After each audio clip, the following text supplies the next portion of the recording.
Alright, untuk video kedua ni Jan nak tunjukkan macam mana pula kalau kita bermula dengan kita pegang stok.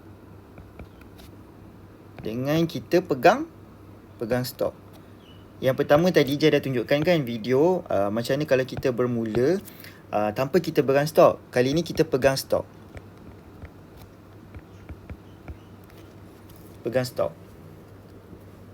Okay, alright. So yang untuk pegang stok ni Jan minta semua betul-betul fokus, okay, sebab dia agak kalau kita tak betul-betul faham, tak betul-betul fokus, nanti kita akan missing dan mungkin kita akan kurang faham. Okay, so Jan minta tengok betul-betul dan tengok betul-betul dan inilah fokus. Okay. Okay, bila kita kata kita nak pegang stok, of course, perkara pertama yang kita kena tahu, kita kena ada modal. Okay, pegang stok ni sebenarnya tak diwajibkan langsung untuk mana-mana apprentice untuk pegang stok. Tak diwajibkan langsung. Siapa yang mungkin kekurangan, tak ada bajet untuk pegang stok, tak perlu pegang stok. Tapi kepada siapa yang rasa, okay, aku ada bajet sikit, kan, lepas tu dalam masa yang sama aku lebih selesa berniaga dengan ada stok di tangan walaupun sikit pun boleh. So bila kata modal, kalau kita kata kita nak pegang stok ni, tak kira sebenarnya berapa banyak modal yang kita ada, kita nak pegang stok tak kisah. Contoh kita ada 1,000 ke 2,000 ke 3,000 pun tak kisah untuk pegang stok. Okay, so tengok betul-betul. Okay, katalah bila kita dah register sebagai apprentice, kita kata kita nak mula dengan ada barang kat tangan kita, ada stok yang kita nak pegang. Okay, katalah kita keluarkan modal RM3,000. RM3,000 ni as a kita punya modal lah. Okay, dengan RM3,000 ni kita nak dapatkan barang-barang daripada SKV. Contoh Vitex. Lepas tu kita nak dapatkan Neutral. Lepas tu kita nak dapatkan Defense, iKids dan lain-lain lagi lah dengan RM3,000 ni. Okay, jadi bila kita dah register dan kita pun dah allocatekan RM3,000, kita pun buat order kat skv.com, kan. Jadi bila barang tu sampai, bila produk tu sampai kat kita punya rumah, kan, kita pun susunlah kat kita punya display rak, kan. Okay, jadi cara kita buat marketing pula, okay, bila ada stok kat tangan ni, ada banyak cara lah, kan. Salah satu caranya, Jeff faham, bila kita pegang stok ni, kebanyakannya kita akan menjual dekat satu kita punya jiran, kan, ataupun kita jual pada kita punya family, kawan, saudara mara dan lain-lain lagi lah. Maksudnya orang-orang yang terdekat dengan kita, orang-orang yang kita boleh COD, macam tu. Tapi ada juga yang pegang stok yang jual di luar. Maksudnya yang jauh daripada kita lah. Sebab kadang-kadang bila kita pegang stok ni, kita tetap juga buat posting-posting kat Facebook, dan tiba-tiba kita dapat orang yang jauh daripada kita.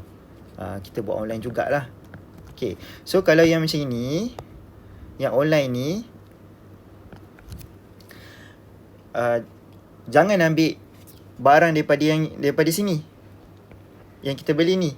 Lebih baik dan menjimatkan kos kita sekiranya kita cuma order secara online lah. Buat cara yang pertama tadi. So bila kita pegang stok ni, fokus kita pada yang macam ini ni, orang terdekat kita. Orang terdekat kita. Okay, katalah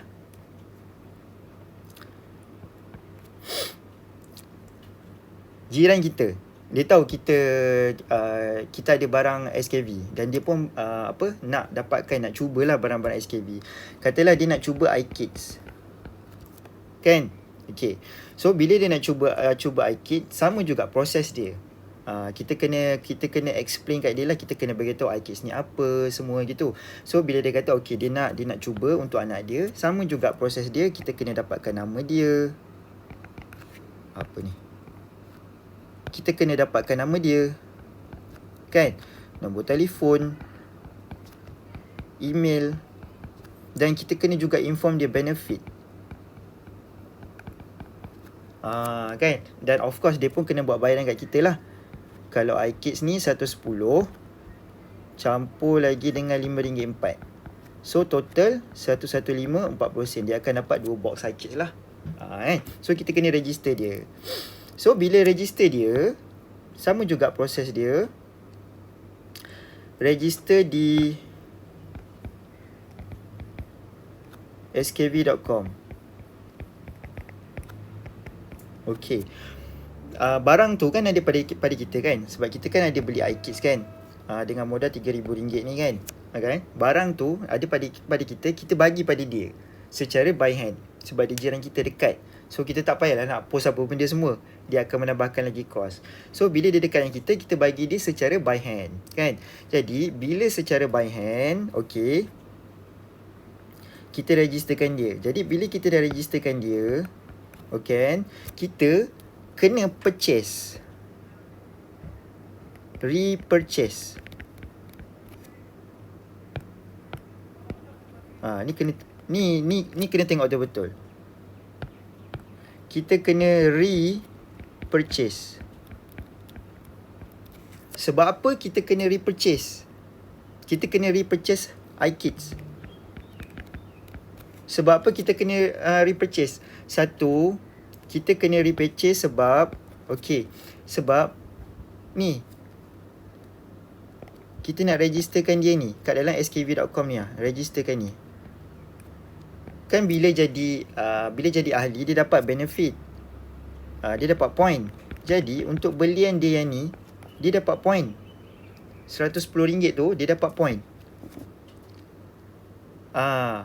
Macam tu. So kenapa lagi kita kena membeli kan? Sebab kita nak gantikan stok iKids kita ni yang berkurangan. Contoh sebelum ni kita beli 10 kotak iKids. Bila dia dah beli 2, dah kurang kurang 2 lah. Jadi tinggal 8. Jadi kita nak top up balik. Top up stok. Kan? Nampak tak? Kita registerkan dia dan kita kena repurchase balik guna account dia ataupun username dia. Dan dia akan dapat point. Dan barang tu hantar semula ke rumah kita, ke alamat kita, untuk ganti semula barang dia. Ganti semula barang yang dia dah beli tu lah. Kan? So bila dah macam tu, kita barulah stok kita akan bertambah semula. Jadi kita kena faham tau kat sini. Bila kita beli, kita modalkan dulu produk SKV ni dengan contoh RM3,000. Produk kita tak akan kurang. Produk kita tak akan berkurangan. Sebab kita ada barang ni untuk kita menjual. Kita jual balik. Dan customer yang membeli tu kita kena register. Sebab dia dapat benefit daripada apa yang dia beli. Kan? Jadi bila kita registerkan dia, next time kalau pun dia nak membeli dengan kita semula, sama juga, proses dia sama juga. Proses dia sama juga. Kita kena apa? Kita kena register dia, kita kena beritahu apa benefit yang dia dapat, dan kita kena juga bagi tahu sebenarnya video tutorial. Supaya dia pun faham, oh rupanya kalau macam aku outstation ke, tiba-tiba lama tak balik rumah ke apa-apa, okey aku sebenarnya boleh beli online juga sebenarnya. Macam itu contoh. Ataupun mungkin masa hari tu kita pula yang outstation, kita tak ada. Kan? Dia nak tunggu kita lambat. Kan? Jadi dia pun beli online. Beli online lagi cepat masa tu dia dapat. Contohnya macam itu. Macam tu. Kan? Okey?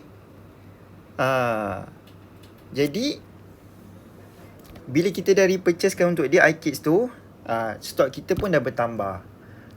Kan? So maksudnya kat sini stok kita tak akan berkurangan. Kalau stok kita berkurangan tu, biasanya lah kita gunakan stok kita sendiri.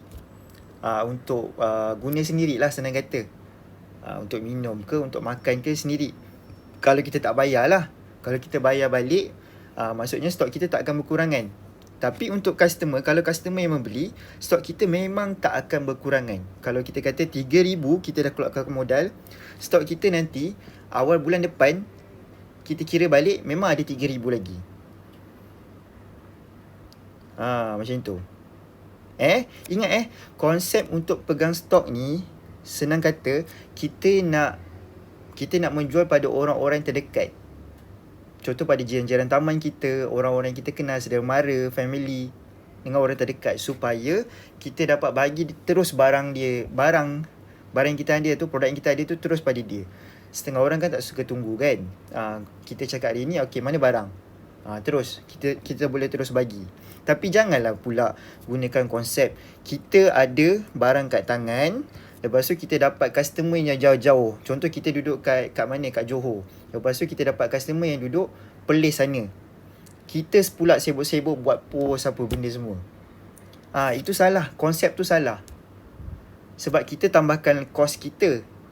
Kos untuk post, masa kita lagi.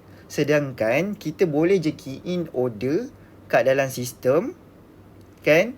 Dan HQ yang akan uruskan order kita, dan dia terus hantar pada kita punya pelanggan. Dan kita tinggal follow up je pada pelanggan kita tu, dah terima barang ke belum, dan bantu dia macam ni, cara nak gunakan produk tu. Kan? So yang pegang stok ni jangan amalkan macam itu. Buang masa. Lebih baik tak payah pegang stok macam itu. Kalau amalkan macam itu, kita yang post apa semua. Salah konsep tu. So konsep pegang stok ni lebih kepada kita nak memberi barang kita tu, produk kita yang jual tu pada orang terdekat tu dengan lebih cepat. Tapi proses dia selepas tu tetap sama. Kita kena registerkan dia, kita kena inform dia apa benefit yang dia dapat, kan? Cuma ada tambahan sikit lah, kita kena repurchase balik barang tu untuk ganti semula stok kita, supaya stok kita tak berkurangan. Okay? So hopefully semua faham untuk cara yang kedua ni. Kalau masih lagi kurang jelas, boleh bertanya dengan leader masing-masing ataupun boleh bertanya kat dalam grup. Okay. Terima kasih.